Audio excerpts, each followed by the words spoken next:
There's a lot of parent involvement. So if you really want to spend some quality time with your children, Yeah. this is the way to do that.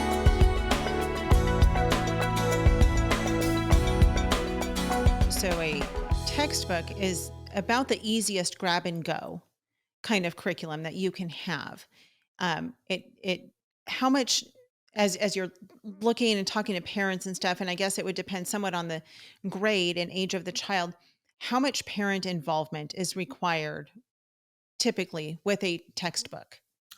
There's a lot of parent involvement. So if you really want to spend some quality time with your children, Yeah. this is the way to do that. Now it really depends again on your the age of your children, Hmm. teaching them skills to work independently. It also depends on whether or not you want to use video courses.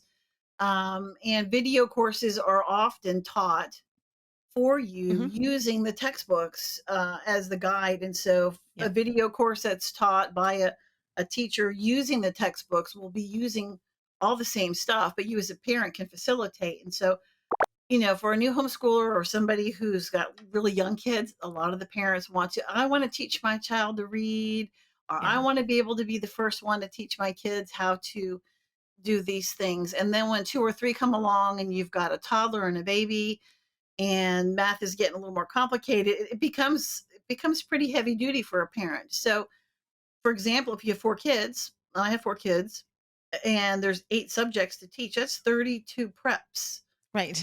a day. Nobody has time for 32 Right. preps a day. So at Right. that point, then obviously you need to think about combining Right. things or whatever you want to do. So you can be very involved, or Mhm. you can choose to get help by getting some advice on how to combine courses or how to Yep. use video courses, which is my favorite.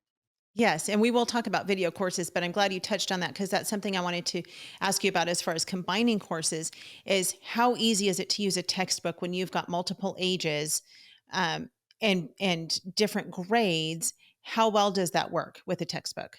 It works, but it's tricky to be truthful. Now it depends on how close in age your kids are. So Hmm. I had two children that were 13 months apart. I could easily Yeah. have homeschooled the two of them in some subjects. Hmm. However, one would have been ahead of the other in math or science or whatever, and the other I would have done together. Right.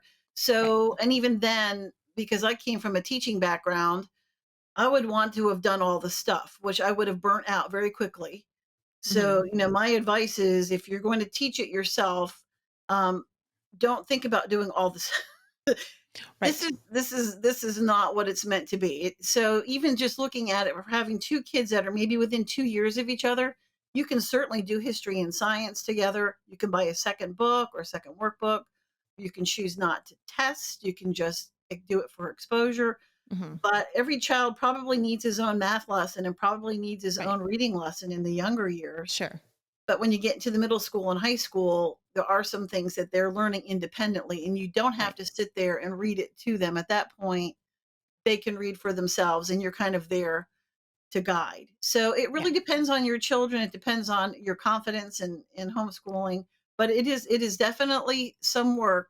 The more kids you have, and the Sure. older they get. Homeschool Insights is sponsored by CTC Math. If you're looking for a great online math program, visit ctcmath.com and try it for free.